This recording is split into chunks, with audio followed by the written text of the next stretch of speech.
Hi everyone, my name is Peter. I am a physiotherapy student within the UK, and today I'm going to be talking about the tips that were useful for me, or the stuff that I wish I did when making friends at university and also with societies. Personally, I'm a bit of an introverted hermit. However, I do think it's really important to make an effort with those around us and to try our best to build healthy relationships. When you go to university, there will be a lot of information about Facebook group chats, or maybe group chats on WhatsApp and other social media apps. Facebook is the biggest one here, but the university will usually utilize social media and the internet to try and display the activities that you're going to be doing or that you can do throughout the week. So usually it's something along the lines of typing in the year you're going to be applying, the university name, and typing in freshers or even the course that you're doing.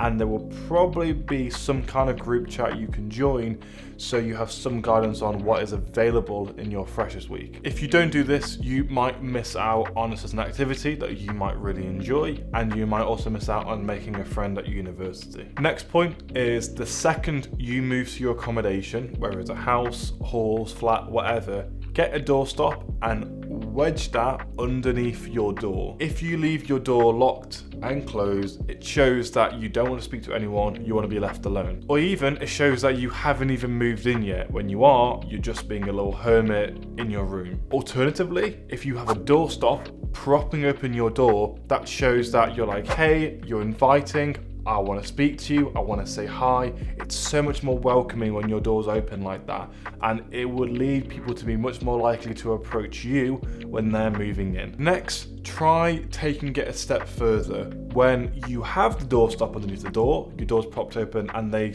come in and say, oh hi, my name's Brian or whatever, you can say, hey, do you want any help unpacking your car? Or anything along those lines. This kind of stuff again makes you come across as much more welcoming and friendly. Around this time, you want to be hanging out in the communal area, so like the kitchen, playroom, recreation room, whatever the name is for you. The idea behind this is that even if someone else is an introvert and they lock themselves in their room, they eventually will need to go to the kitchen, otherwise they will starve.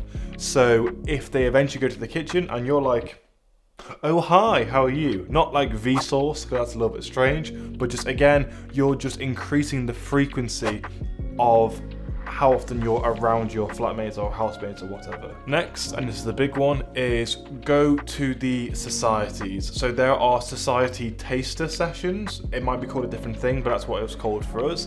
And essentially this gives you a rough idea of what the society is like, the kind of people there, what kind of activities you will be doing, and it also gives you an opportunity to try something that you've kind of been putting off that's kind of outside your comfort zone. And by doing this, you might realize you actually really enjoy it, and again, you might make some new friends in this society. In general, just widening your experiences and perspectives definitely is not a bad thing. Next, this is more general and more applying to your lectures, but be friendly and make the first move. Yes, if it's like a 9 a.m. lecture and everyone's really tired and maybe hungover after a Wednesday social, that might not be the best time. But especially when you get into the lecture hall and, you know, when you sit down next to someone, which I'm sure someone won't mind, if there's loads of space, maybe put a chair between you and them so you've got room to put your laptop and your book and everything out. But if it's really crammed, just sit next to someone. I'm sure they won't mind if you ask and say, oh hi, I haven't spoke to you before, my name is da-da-da-da, or what's your name? Just introduce yourself. Because from my experience, that once people start to get along with other people, they become kind of clicky and have their own little groups. I'm not saying they're hostile towards other people, but there's some people that might not make other people feel as welcome, and they might not introduce themselves to other people. Like they might say hi, but going that little bit of a step further and actually introducing yourself goes a long way. Because if someone is sitting by themselves and is a bit unconfident or is a bit shy and doesn't want to speak to other people, remember, before you had your little group or before you start making friends, they felt exactly the same as you did. So if you see someone by themselves, or if you're completely new and you don't know anyone, even more reason to say oh hi and actually introduce yourself. The next one is making the first move with events. So if you form like your group of friends with a society, invite them to go to Nando's one time, or if you get along with your housemates, invite them all for like a cup of coffee in a cafe.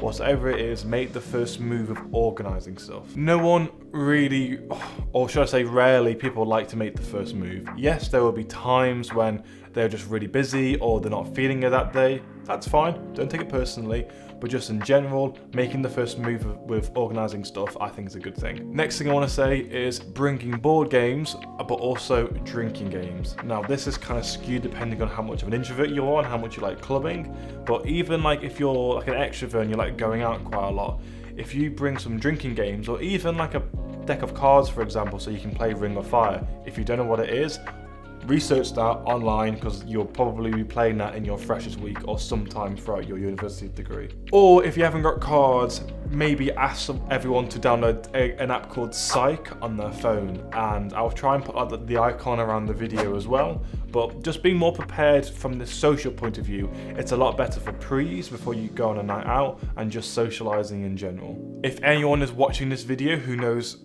who I am, they'll know I'm a little bit introverted, but what I'm going to say is, do as I say and not as I do. In regards to what I was saying before, it's important to not be clicky, and that's not just with lectures, that is with society, that is with your housemates.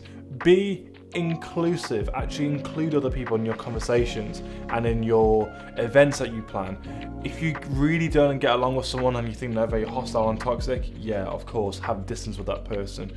But just try not to be clicky in groups or whatnot, and try to include as much people as possible. Another point that I want to make, and this is so important, don't be the drunk and messy and disorganized slob in your house. Most people know that person who either goes on a night out and just chunders absolutely everywhere. They might also leave the sink an absolute mess and just the kitchen in general.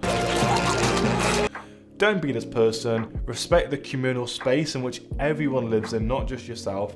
And if you don't do these things, you will probably become unpopular very quickly. This is more of a niche point because not everyone might get this opportunity and there's only a certain amount of places. But after your first year or even before then, once you become more settled, try to apply for a place on the committee of a society that you're in. Not only does this develop really good social skills between yourself and the students' union, but also it means that especially if you're like a social sec, for example, you're going to be speaking to lots of different people. And again, it's another great way to make friends at university. I think it's really important to understand that it's really healthy to have a good work and life balance, or should I say life and work balance. Personally, I'm a very introverted hermit. I don't mind having long stints by myself in my apartment, or in my case, in my accommodation at university. And while clubbing wasn't my first choice of activity, I still tried to make time to go to Nando's or go to Five Guys, or to have a meal out with my friends, or just to do something like that. Also, I spent a lot of time in the boxing society because in my first and second year, I was on the committee of that society. So I used to see a lot of people from my society often, as well as course mates and stuff like that in general. It's really important to plan casual time and chill time and time with friends and family, as well as working hard in your degree. It's important to recognize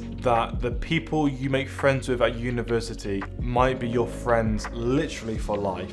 There's a couple of people that I speak to on almost a daily basis from university, and I can see myself staying in touch with them for a long time. The healthy relationships that we form with people is one of the most important things that we can do in our lives. Anyway, ramble over. I hope you enjoyed the video. If you enjoyed this video, then you might like the video that I did about being homesick at university. I'll link that somewhere in the video. Other than that, I will see you there. Thanks for watching. Adios, amigos.